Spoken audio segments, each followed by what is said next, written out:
कुछ माह पहले आम आदमी पार्टी ने फायर एंड इमरजेंसी सर्विसेज का रिक्रूटमेंट स्कैम का खुलासा किया था और उसके बाद इस खुलासे से जो है पूरे जम्मू कश्मीर के अंदर सनसनी फैल गई और अब इस घोटाले को मदर ऑफ ऑल स्कैम्स कहा जा रहा है।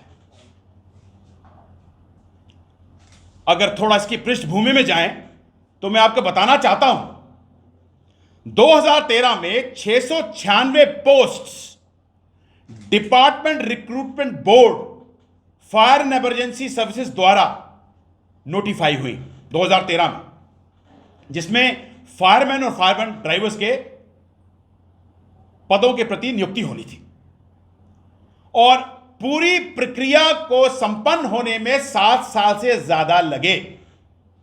लेकिन इन 7 सालों में इस भर्ती प्रक्रिया में 3 बार घोटाले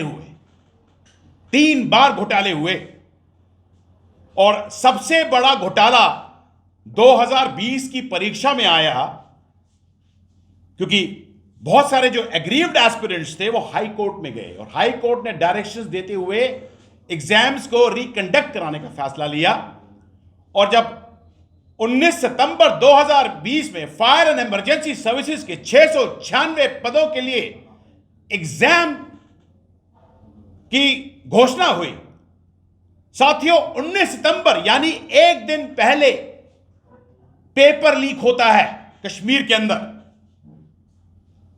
पेपर बिकता है लाखों करोड़ों रुपए का और 20 तारीख को भी सुबह पेपर लीक होता है सोशल मीडिया पर, मोबाइल फोन्स पर। एग्जाम होता है और जिन बच्चों ने पेपर खरीदे हैं, जिनकी योग्यता सिर्फ 8वीं पास और 10वीं पास है, वो सिलेक्ट हो जाते हैं। मजे की बात देखिए, 3 अक्टूबर को इनकी सिलेक्ट लिस्ट निकलती है, उस दिन सैटरडे है और संडे को इनके अपॉइंटमेंट लेटर्स जारी होते हैं और 3 दिन के अंदर आनन फानन में इनको बोला जाता है आप ज्वाइन करो, जबकि ज्वाइनिंग के लिए भी समय दिया जाता है कम से कम 21 दिनों का और कहा जाता है जिनके पास डॉक्यूमेंट्स भी नहीं है वो भी जो है ज्वाइन कर सकते हैं। और इसका रिजल्ट परिणाम क्या निकला, खासकर डिस्ट्रिक्ट बडगाम और पुलवामा में कितने सारे फैमिलीज के 2-2, 3-3 सदस्य लगे, कुछ अनेक फैमिलियों में तो 3-3, 4-4, 5 सदस्य भी लगे हैं। 8वीं 10वीं का बच्चा अंदर, पढ़ा लिखा बच्चा बाहर, बीए वाला बच्चा बाहर, एमए वाला बच्चा बाहर, एमफिल वाला बच्चा बाहर, डॉक्टर वाला बच्चा बाहर। इसलिए इसको बोलते हैं मदर ऑफ ऑल स्कैम्स।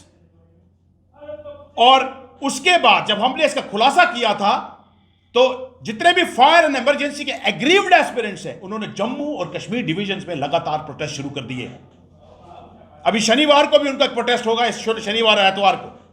लेकिन इस बहरी सरकार के अभी बालू नीचे कान के तले जो जूं भी नहीं रेंग रही है और कुछ तथ्य सामने आए हैं वो मैं बताना चाहता हूं इस कड़ी को आगे रखते हुए। इन एस्पिरेंट्स के एक वकील हैं जो भाजपा के एक नेता भी हैं। उन्होंने इन एस्पिरेंट्स के एक डेपुटेशन से कहा कि एलजी साहब ने एक 3 मेंबर कमेटी, एलजी साहब श्री मनोहर सिन्हा जी ने 3 मेंबर कमेटी का गठन किया है इनकी सुनवाई के लिए। लेकिन बाद में पता चलता है सूत्रों के हवाले से इन्हीं एस्पिरेंट्स द्वारा कि ऐसा 3 मेंबर कमेटी का कोई अता पता ही नहीं है। उसके बाद एक एस्पिरेंट, ये बड़ा इंटरेस्टिंग है, ध्यान से सुनिए, एक एस्पिरेंट जिसका नाम है गजनफर नबी, उसकी सिलेक्शन नहीं होती है लेकिन वो खुलासा करता है एफिडेविट में भी और जम्मू में पत्रकारों को इंटरव्यू भी दिए उसने कि पेपर लाखों करोड़ों रुपए के बिके 19 सितंबर को, एक दिन पहले उसने खुद 1 लाख रुपए में कमिटमेंट की एक ब्रोकर के साथ। उसके पास सबूत हैं, जिंदा जागते सबूत।